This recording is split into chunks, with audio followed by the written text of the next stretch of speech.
Okay, in this video today we're going to demonstrate how to use this carbon pile load tester to test the charging system on the car. So the first thing we want to do is connect the cables to the battery. And we're going to load this charging system. Once the car is started and running, the generator or alternator will be providing the electrical current and voltage for this car.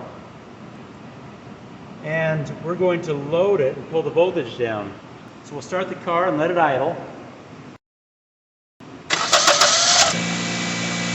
Alright, so once the car is running, the charging system voltage should be between 13.5 and 15 volts, generally, that's the rule of thumb. And we're going to rev this engine up to about 2,000 RPM, and then we're going to apply a load to this charging system until the voltage drops to 12.6 volts. The reason for that is, any voltage above 12.6 volts comes from the alternator, and any voltage below that comes from the battery.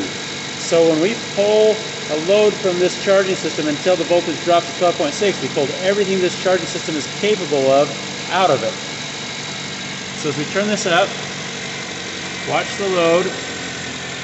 That's about 12.6 right there. And we would look over here and see how many amps we're drawing, and it's about 100 amps. And turn that back off again, don't leave that on.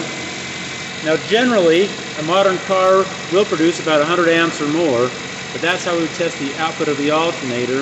If you continue to turn the load up, it will pull the voltage even lower than 12.6 volts, but at that point you're drawing current from the battery, and we're not trying to test the battery, we're only trying to test the total output of the charging system. Now you can go compare that result to the specifications that you have for this vehicle and for this alternator.